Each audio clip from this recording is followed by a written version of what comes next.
Shalom, selamat sore pemirsa TVRI Sulawesi Tenggara dimanapun Anda berada.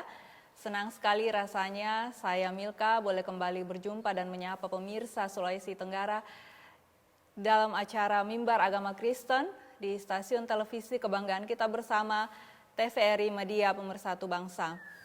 Sore hari ini kita akan bersama-sama mendengarkan renungan firman Tuhan dengan satu tema hidup sebagai keluarga Allah yang terambil dari Filipi pasal 2 ayat 1 sampai dengan 11. Dan renungan kita sore hari ini akan disampaikan oleh Ibu Pendeta Aspiana Patasaung, Sarjana Teologi dari Gereja Kibait Lepo-Lepo. Baik pemirsa TVRI Sulawesi Tenggara dimanapun Anda berada, bersama dengan saya sore hari ini sudah hadir Ibu Pendeta Aspiana dari Gereja Kibait Lepo-Lepo, dan langsung saja kita menyapa beliau. Selamat sore Ibu Pendeta. Selamat sore. Senang sekali rasanya bisa kembali berjumpa di acara Mimbar Agama Kristen. Ya, bagaimana Tuhan. Kabarnya Ibu? Puji Tuhan. Puji Baik, Tuhan. luar biasa. Ya, luar biasa kasih Tuhan ya, Ya. Ibu. Ya, Ibu Pendeta dan juga pemirsa yang ada di rumah, sebelum kita bersama-sama mendengarkan renungan firman Tuhan sore hari ini, kita akan berdoa terlebih dahulu dan doa akan dipimpin oleh Ibu Pendeta. Silakan Ibu. Ya, mari kita berdoa. Bapa dalam kerajaan sorga, kami datang kepadamu di kesempatan sore hari ini, menaikkan pujian dan syukur kami untuk kasih Tuhan dan kebaikan Tuhan yang memungkinkan kami boleh ada, boleh sehat dan kuat, bahkan terus ditopang di dalam kehidupan kami mengiring akan Tuhan. Saat ini ya Tuhan, kami akan bersama-sama belajar, mendengarkan, merenungkan akan firman Tuhan. Mohon kekuatan Roh Kudus-Mu bagi kami, agar kami boleh mengerti, agar kami boleh memahami kebenaran firman-Mu, dan kami boleh mengaplikasikannya di dalam kehidupan kami. Terpujilah Tuhan, ini doa dan syukur kami, di dalam nama Tuhan Yesus kami sudah berdoa. Amin. Ya, Ibu Pendeta, sebelum kita masuk di dalam renungan kita sore hari ini, sebagaimana yang sudah saya sampaikan tadi di awal, bahwa tema renungan kita sore hari ini adalah hidup bersama sebagai keluarga Allah. Nah, mungkin Ibu Pendeta bisa sedikit menjelaskan kepada pemirsa apa yang mendasari atau alasan apa yang membuat Ibu Pendeta sehingga mengangkat tema ini sebagai renungan kita untuk sore hari ini. Iya, makasih. Saya memilih tema ini, hidup bersama sebagai keluarga Allah, untuk memotivasi setiap kita orang percaya untuk tetap menjaga kesatuan, untuk tetap menjaga persatuan di tengah-tengah kehidupan kita, baik itu dalam kehidupan keluarga, dalam kehidupan masyarakat, maupun juga dalam kehidupan di tengah-tengah persekutuan yang ada, dengan meneladani Kristus. Karena kan biasanya dalam keberadaan kehidupan kita ada perbedaan, biasa ada perselisihan. Jadi namanya hidup bersama, kita dipanggil untuk meneladani Yesus Kristus. Ya, jadi seperti itu ya, Iya. Bu. Baik, pemirsa yang ada di rumah, sungguh sangat menarik tema renungan yang akan kita dengarkan bersama sore hari ini. Dan langsung saja saya persilakan kepada Ibu Pendeta untuk menyampaikan renungan firman Tuhan bagi pemirsa yang ada di rumah. Silakan Ibu. Pemirsa TVRI yang dikasih oleh Tuhan, saat ini kita akan bersama-sama belajar firman Tuhan yang telah saya pilih di kitab Filipi pasal yang kedua, ayat yang pertama sampai ayat yang ke-11. Jadi karena dalam Kristus ada nasihat, ada penghiburan kasih, ada persekutuan roh, ada kasih mesra dan belas kasihan. Karena itu, sempurnakanlah sukacitaku dengan ini. Hendaklah kamu sehati sepikir dalam satu kasih, satu jiwa, satu tujuan, dengan tidak mencari kepentingan sendiri atau puji-pujian yang sia-sia. Sebaliknya, hendaklah dengan rendah hati yang seorang menganggap yang lain lebih utama daripada dirinya sendiri. Dan janganlah tiap-tiap orang hanya memperhatikan kepentingannya sendiri, tetapi kepentingan orang lain juga. Hendaklah kamu dalam hidupmu bersama menaruh pikiran dan perasaan yang terdapat juga dalam Kristus Yesus, yang walaupun dalam rupa Allah, tidak menganggap kesetaraan dengan Allah itu sebagai milik yang harus dipertahankan, melainkan telah mengosongkan dirinya sendiri dan mengambil rupa seorang hamba dan menjadi sama dengan manusia. dan dalam keadaan sebagai manusia, ia telah merendahkan dirinya dan taat sampai mati, bahkan sampai mati di kayu salib.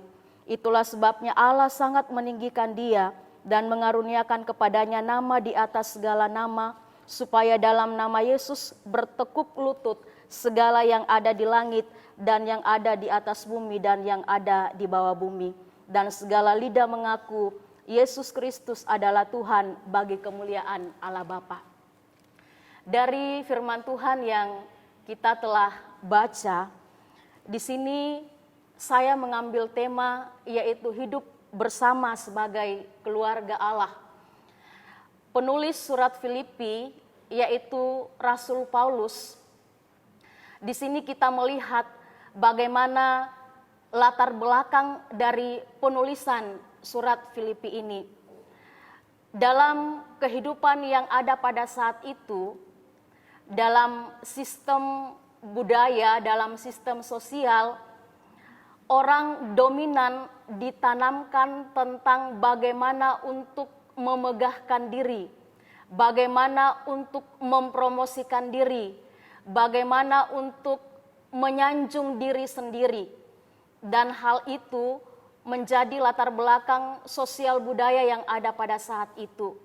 Jadi kalau berbicara tentang merendahkan diri, berbicara tentang rendah hati, itu adalah sesuatu hal yang dianggap sebagai kelemahan dan bukan kebajikan.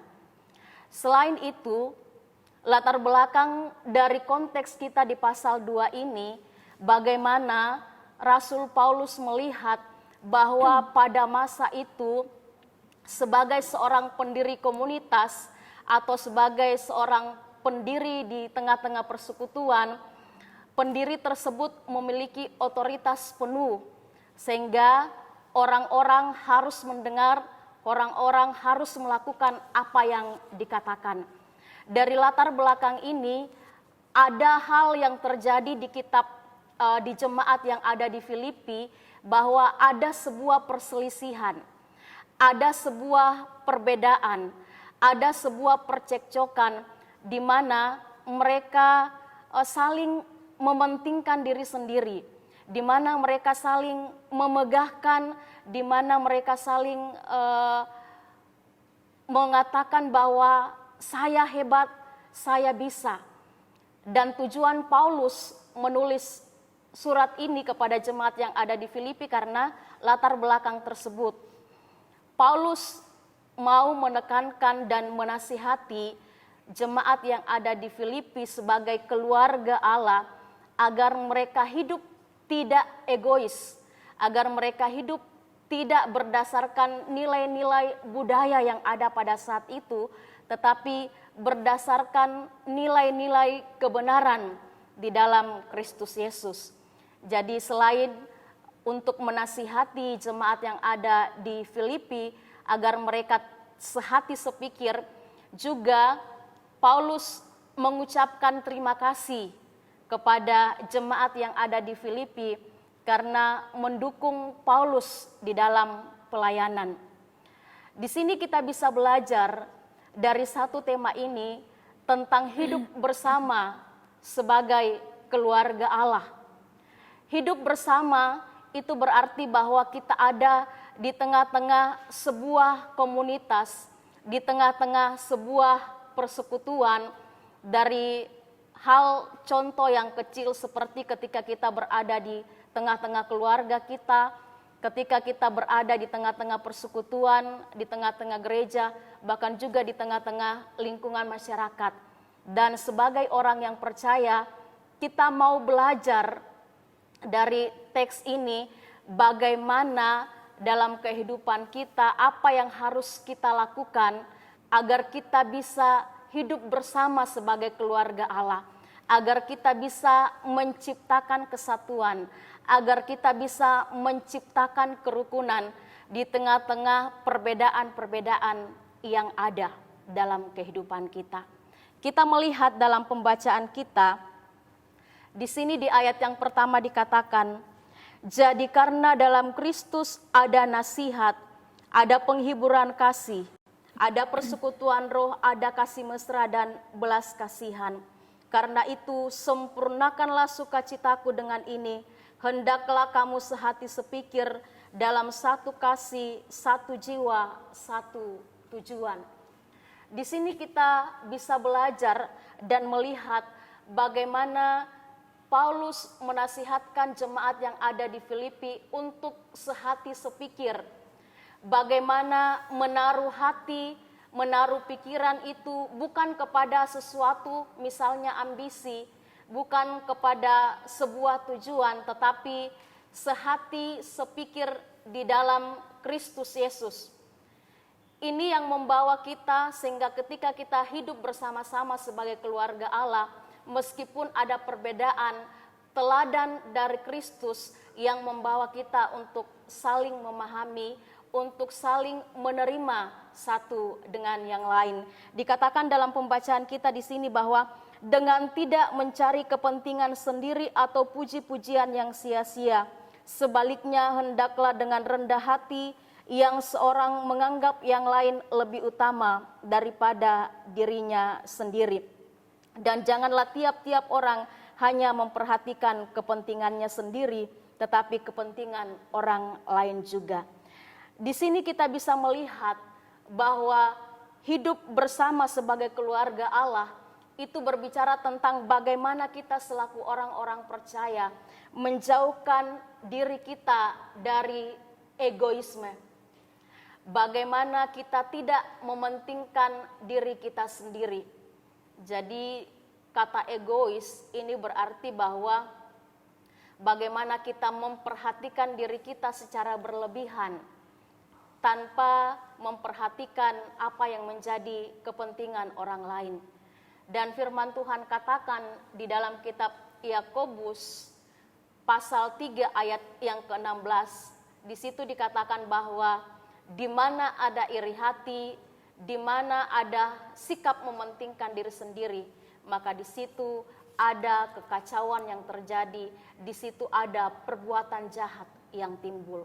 Jadi kita bisa belajar di sini bahwa sikap egois akan membawa, akan memberikan pengaruh yang besar di tengah-tengah persekutuan, di tengah-tengah komunitas di mana kita berada.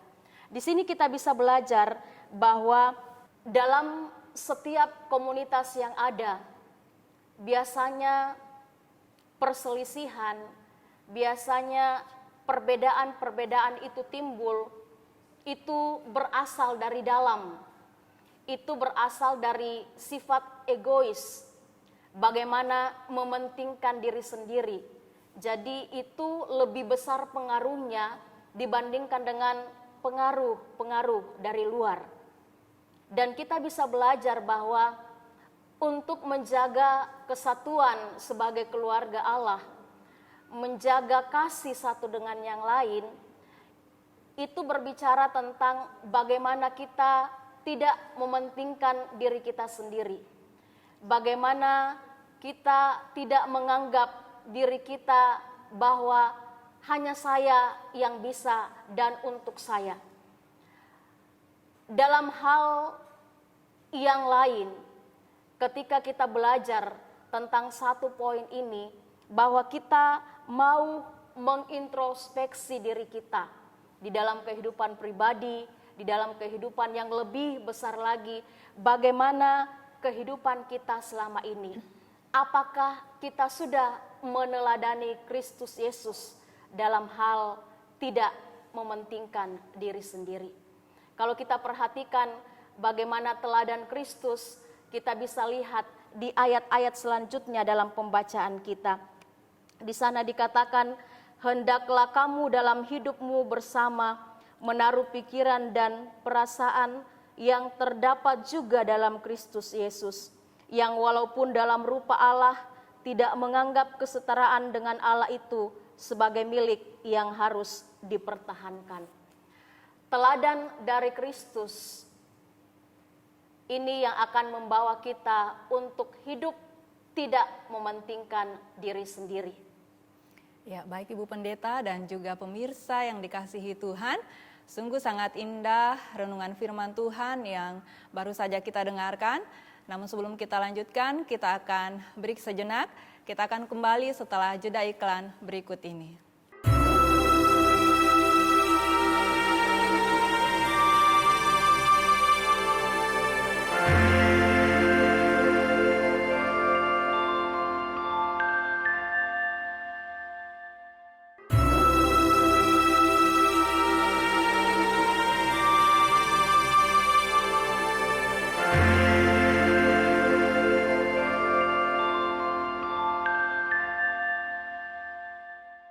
Kembali lagi di dalam acara Mimbar Agama Kristen, masih bersama dengan saya Milka dan juga Ibu Pendeta Spiana dari Gereja Kibait Lepo-Lepo.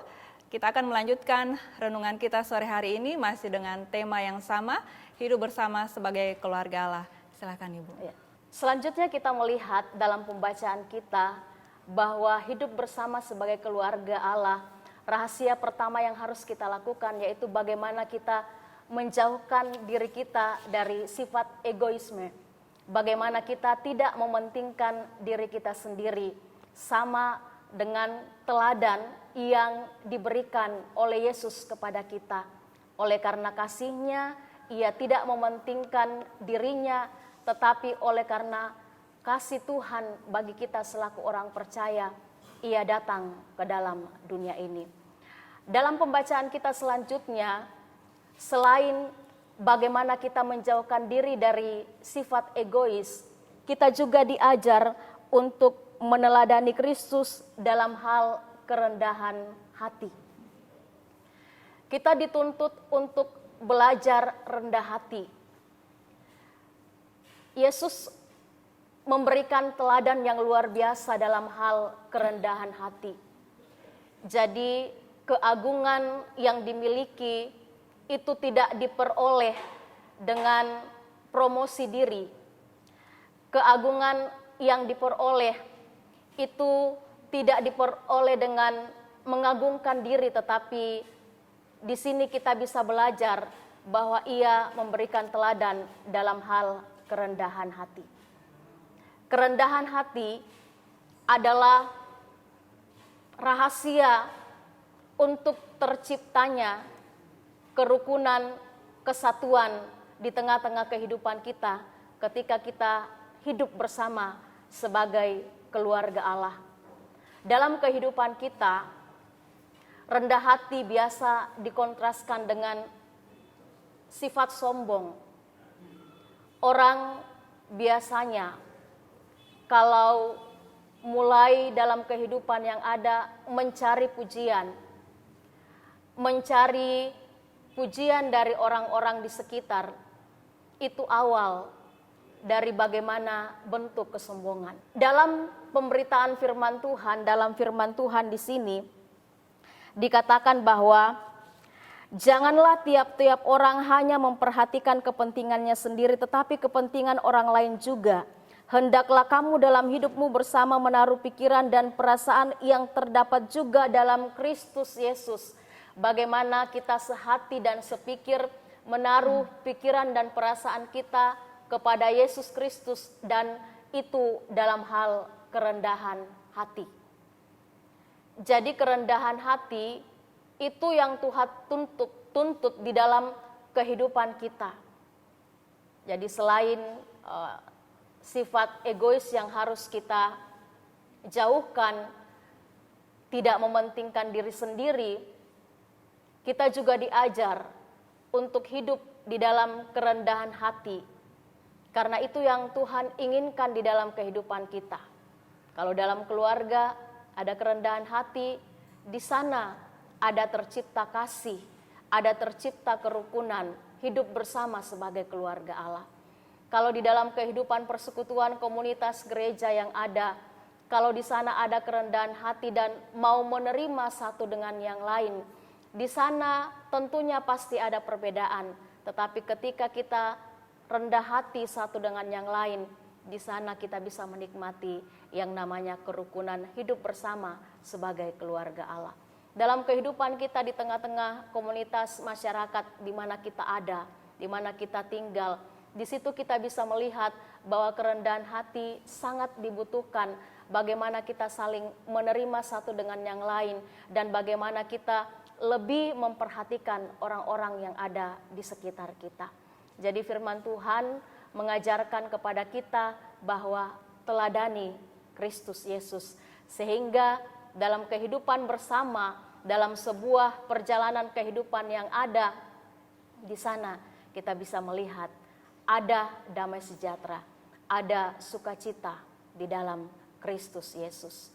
Rendah hati di sini kita bisa melihat dalam pembacaan kita di ayat yang ke-6 di situ dikatakan, yang walaupun dalam rupa Allah tidak menganggap kesetaraan dengan Allah itu sebagai milik yang harus dipertahankan, melainkan telah mengosongkan dirinya sendiri dan mengambil rupa seorang hamba dan menjadi sama dengan manusia. Ia mengesampingkan haknya untuk kita orang-orang yang percaya. Dengan kerendahan hati, ia rela datang ke dalam dunia untuk kasihnya kepada kita orang-orang yang percaya. Jadi di sini kita bisa belajar bahwa hidup bersama sebagai keluarga Allah tidak hanya berbicara tentang kepentingan kita, tidak hanya berbicara tentang kepentingan saya, tetapi bagaimana kita belajar untuk meneladani Kristus Yesus. Sekali lagi, pusat kita kepada Kristus Yesus, bukan kepada aku, bukan kepada kita, bukan kepada egois kita. Sehingga kita bisa dituntun dalam perjalanan kehidupan kita, seberapa jauh kita memiliki sikap hidup yang rendah hati. Karena rahasia dari kerendahan hati ini akan membawa kita menikmati sukacita di dalam Kristus Yesus. Selanjutnya dalam pembacaan kita di sini, kita bisa melihat bahwa di ayat yang ke-8 firman Tuhan katakan, dan dalam keadaan sebagai manusia ia telah merendahkan dirinya dan taat sampai mati, bahkan sampai mati di kayu salib. Di sini kita bisa belajar bahwa dari teladan ini untuk hidup bersama sebagai keluarga Allah, tentunya ada yang namanya pengorbanan. Dalam kehidupan bersama-sama, kita tidak hidup sendiri. Kita butuh orang-orang di sekitar kita, dan kita rindu bahwa dalam perjalanan kehidupan yang ada pengorbanan. Bagaimana kita mau terus melayani Tuhan, bagaimana kita mau terus memberi kehidupan kita kepada Tuhan dalam hal waktu kita, dalam hal pikiran kita, bahkan juga materi yang Tuhan beri bagi kita.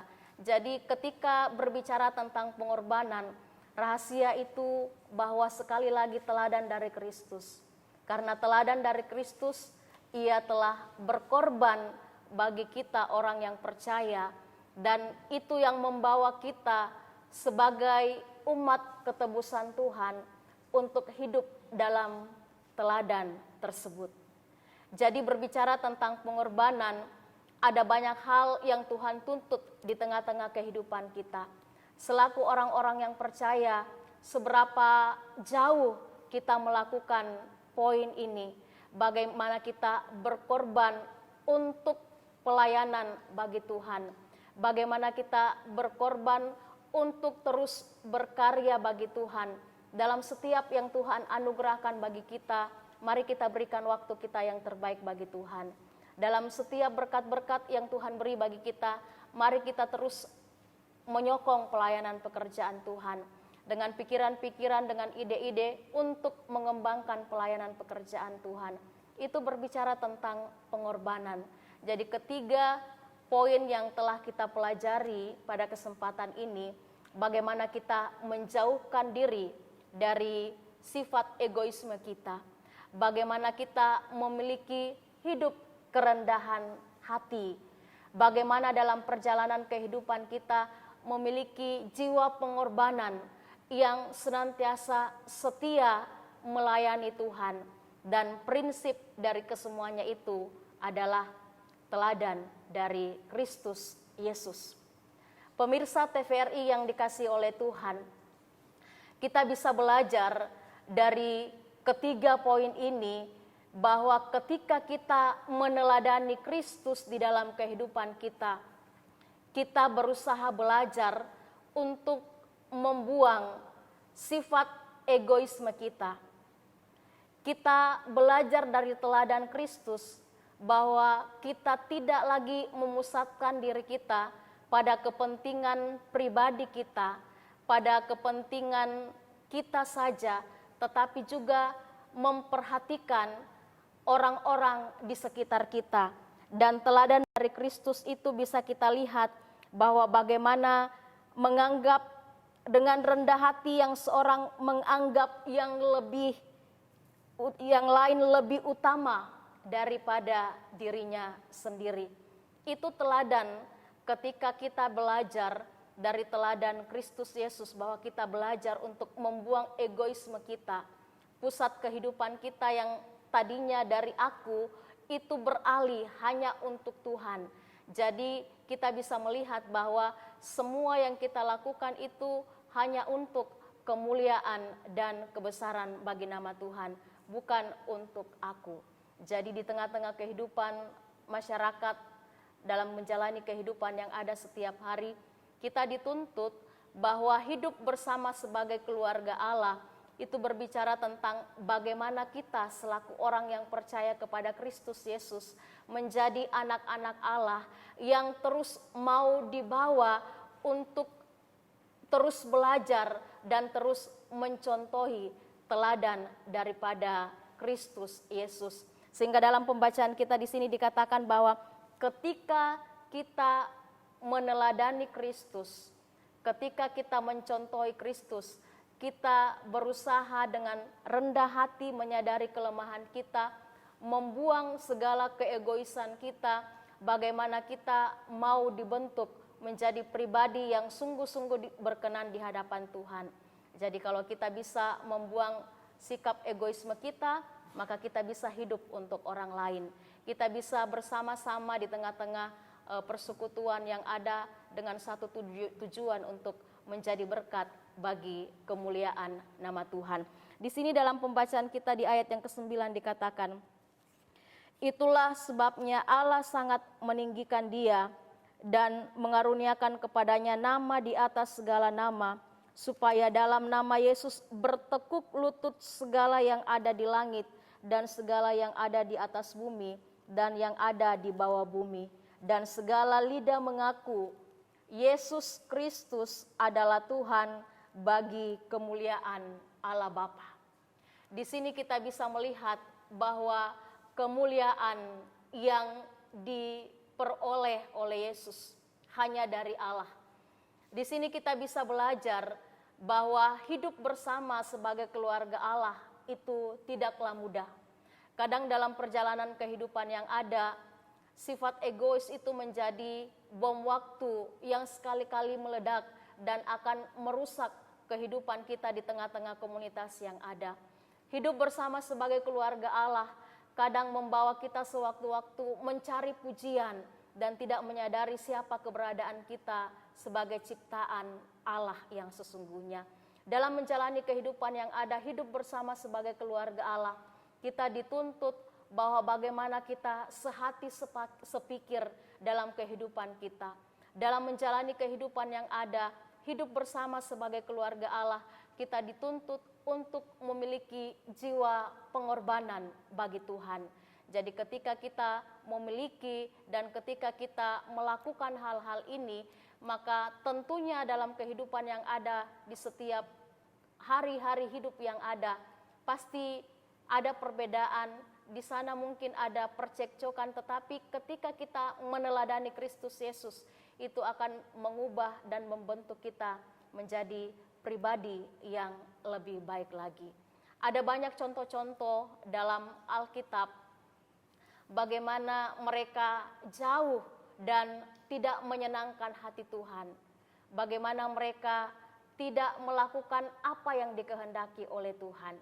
Jadi dalam kehidupan yang ada, mari terus belajar untuk sehati sepikir dengan meneladani Kristus Yesus. Amin.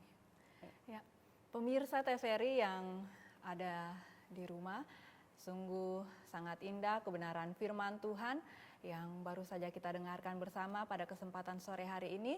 Dan saya percaya kita semua diberkati melalui renungan yang boleh kita dengarkan bersama sore hari ini. Baik Ibu Pendeta dan juga pemirsa yang ada di rumah, sebelum kita lanjut, kita akan break sejenak. Kita akan kembali setelah iklan berikut ini.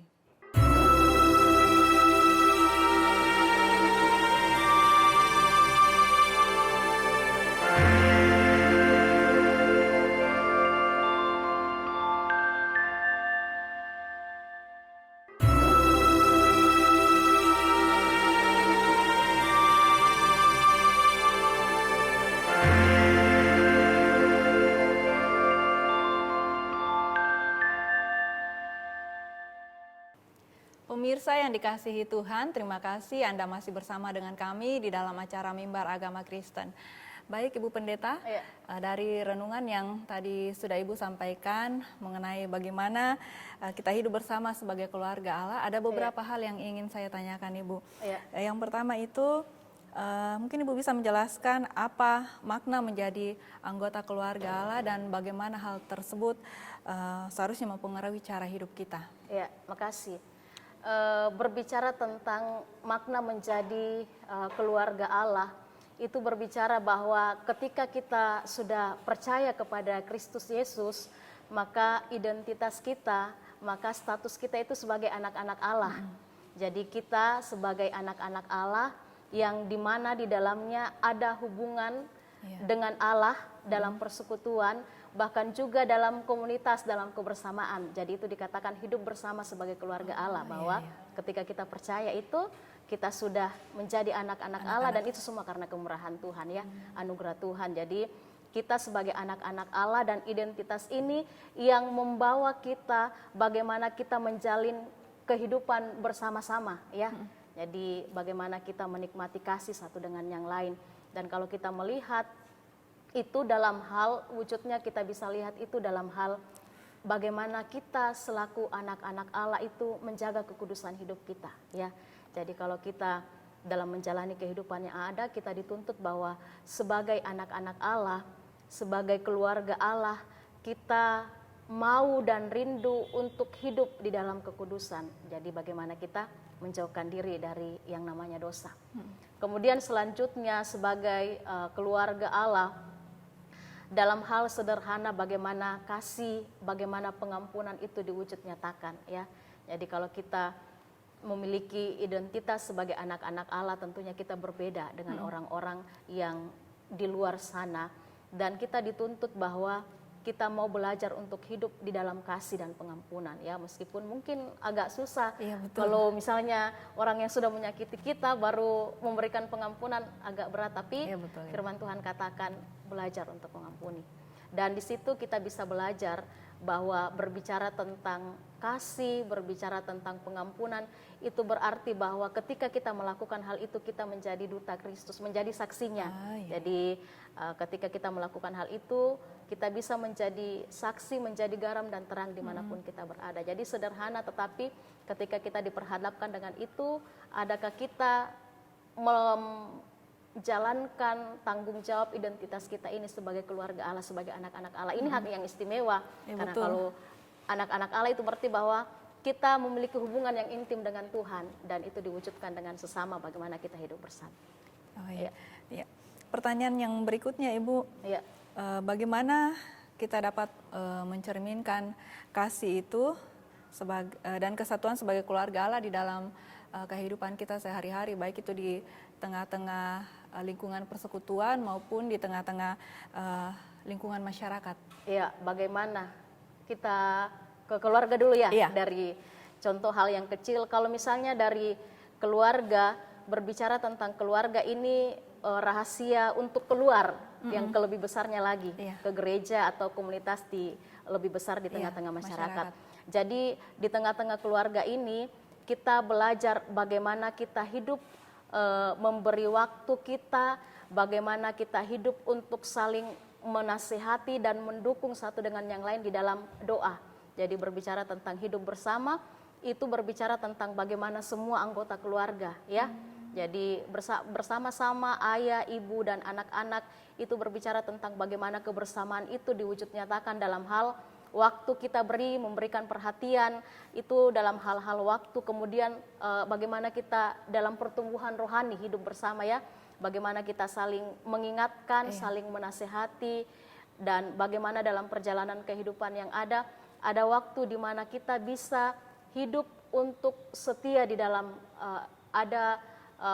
kewajiban untuk setia di dalam persekutuan kita kepada Tuhan kalau di tengah-tengah keluarga. Kemudian kalau di tengah-tengah masyarakat persekutuan yang ada, kita berbeda satu dengan yang lain. Tentunya dalam persekutuan itu ada banyak hal, kecenderungan perbedaan yang membawa kita mungkin ada di dalam sebuah perselisihan. Kita mungkin beda dalam segi pendapat dari suku, budaya. Jadi di sini kita mau belajar bahwa hidup bersama itu bagaimana kita menghargai satu dengan yang lain, bagaimana kita menghargai perbedaan itu di tengah-tengah persekutuan, bagaimana kita di tengah-tengah perbedaan itu bersama-sama melayani. Jadi jangan dibilang nanti saya yang bisa baru pelayanan ini jalan. Tetapi bagaimana di tengah-tengah persekutuan itu hidup bersama itu, bagaimana kasih pasti ada di dalamnya. Bagaimana ada topangan saling menguatkan pasti ada di dalamnya. Bagaimana kita bersama-sama melayani. Jadi itu berbicara tentang hidup bersama. Kalau hidup bersama itu dari keluarga sudah diciptakan, itu akan berdampak di tengah-tengah persekutuan. Begitu juga di tengah-tengah masyarakat. Jadi lebih besarnya lagi. Jadi kita setiap hari ketika kita berada di lingkungan masyarakat itu tentunya lebih banyak lagi, ada banyak lagi perbedaan-perbedaan. Jadi di situ kita bisa belajar bagaimana kita menerima itu. Mungkin ada perbedaan-perbedaan dari segi keyakinan, dari segi suku, budaya, tetapi kita mau diajar untuk hidup bersama itu dengan cara bagaimana dialog, bagaimana caranya toleransi, saling menerima satu dengan yang lain, tidak menganggap bahwa diri kita yang benar, diri kita yang hebat. Terbaik. Jadi ya yang terbaik, yang begitulah. Jadi di sini kita bisa belajar bahwa dari keluarga, dari persekutuan, sebuah komunitas yang ada, gereja, bahkan dalam lingkungan kapasitas yang besar, yang di tengah-tengah masyarakat yang plural, kita mau untuk hidup saling menerima satu dengan yang lain. Berarti dampaknya sungguh sangat besar ya Ibu, Iya, ketika hidup bersama sebagai keluarga ini kita terapkan di dalam kehidupan kita, tidak hanya di dalam lingkungan keluarga, tetapi dampaknya juga sangat besar ketika itu kita terapkan di lingkungan di mana kita berada. Iya. Ya, pertanyaan berikutnya Ibu, mungkin ini yang terakhir. Bagaimana cara mengatasi perbedaan atau konflik agar di dalam keluarga ataupun di dalam persekutuan itu kita tetap bersatu? Iya. Mengatasi perbedaan, tadi kita sudah belajar dari firman Tuhan, dari jemaat Filipi juga, karena mereka ada perselisihan di firman Tuhan, katakan di Filipi, Euodia dan Sintike kunasehati, karena mereka rupanya berselisih. Jadi ada perselisihan, ada percekcokan, dan Paulus memberikan nasihat untuk terus menjaga kebersamaan sebagai keluarga Allah. Dan dalam kehidupan kita tentunya untuk kehidupan bersama, bagaimana kita menerima satu dengan yang lain, teladani Kristus. Jadi kalau kita teladani Kristus dalam kehidupan kita, kita tidak egois, bagaimana kita belajar rendah hati, bagaimana kita memberikan pengampunan, dari teladan itu membawa kita bagaimana kita menerima satu dengan yang lain. Jadi konflik itu pasti ada, perbedaan itu pasti ada, kita tidak bisa elakkan, tapi bagaimana kita belajar dari konflik itu, kita meneladani Kristus Yesus. Ya, jadi artinya itu kita kembali ke firman dan meneladani Kristus, betul sekali, untuk hidup, ya artinya untuk beradaptasi di lingkungan di mana kita berada.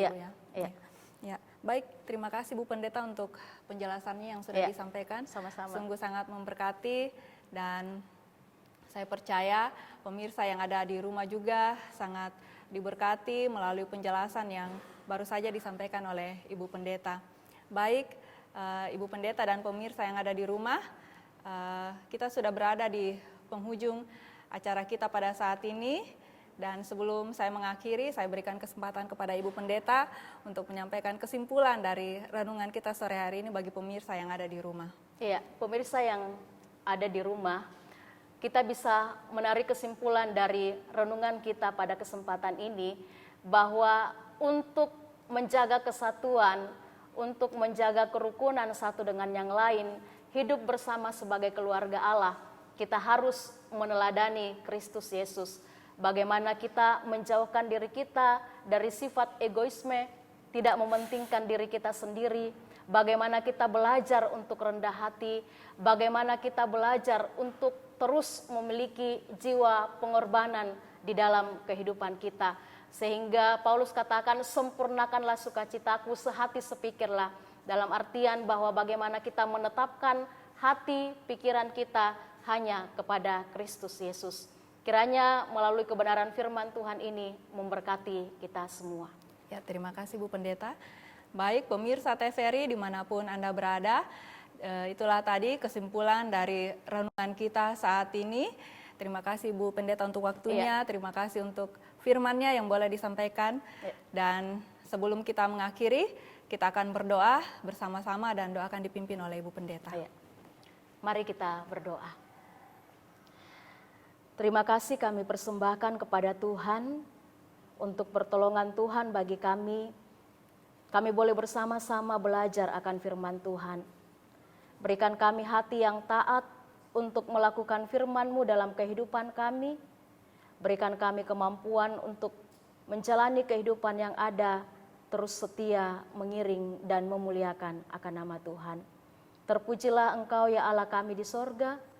Ini doa dan syukur kami yang kami bawa hanya di dalam nama Tuhan Yesus yang adalah Tuhan dan Juru Selamat kami yang hidup. Amin. Amin. Pemirsa TVRI Sulawesi Tenggara dimanapun Anda berada, demikianlah acara Mimbar Agama Kristen di kesempatan saat ini. Terima kasih atas kebersamaannya dan terus saksikan acara Mimbar Agama Kristen di TVRI Stasiun Sulawesi Tenggara Media Pemersatu Bangsa. Dan akhir kata, saya Milka, pamit undur diri. Sampai berjumpa di lain waktu. Shalom, Tuhan Yesus memberkati.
dekat karena